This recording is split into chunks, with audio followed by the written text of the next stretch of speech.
ایک دفعہ کا ذکر ہے کہ ایک گاؤں میں ایک لڑکا رہا کرتا تھا اور اس کا نام تھا چنٹو۔ اور چنٹو کا کوئی بھی دوست نہیں تھا، وہ ہمیشہ اکیلے اکیلے رہتا تھا، اور وہ گھر میں بھی اکیلا ہی رہتا تھا، اور اس وجہ سے وہ ہمیشہ بہت اداس ہوا کرتا تھا، کیونکہ اس کے ساتھ کھیلنے کے لیے کوئی بھی نہیں تھا، کیونکہ اس کا دوست ہی نہیں تھا کوئی، اور نہ ہی کوئی اسے دوستی کرتا تھا۔ پھر ایک دن وہ راستے سے جا رہا تھا، اس کو ایک اور لڑکا دکھائی دیا جو کہ بہت اداس تھا، اور اس کا بھی شاید کوئی بھی دوست نہیں تھا، اس لیے وہ بھی اداس رہتا تھا۔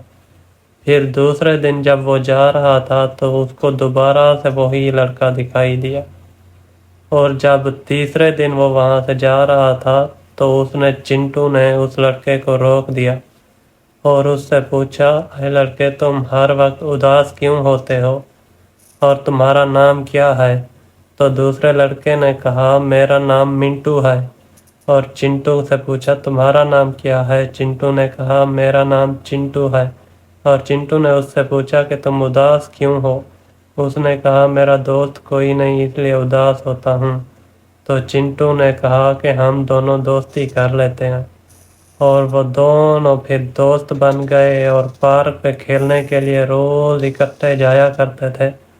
اور وہ دونوں اپنی لائف مزے سے گزارنے لگے، بہت اچھے دوست بن گئے تھے دونوں، اور وہ ہمیشہ سکول بھی ایک دوسرے کے ساتھ ہی جایا کرتے تھے، اور ان کی زندگی بہت مزے سے گزرنے لگی، کیونکہ وہ ہمیشہ پہلے دور رہتے تھے، کیونکہ ان کا دوست کھیلنے کے لیے کوئی بھی نہیں ہوتا تھا۔ پھر چنٹو اور منٹو دونوں آپس میں دوست بن گئے،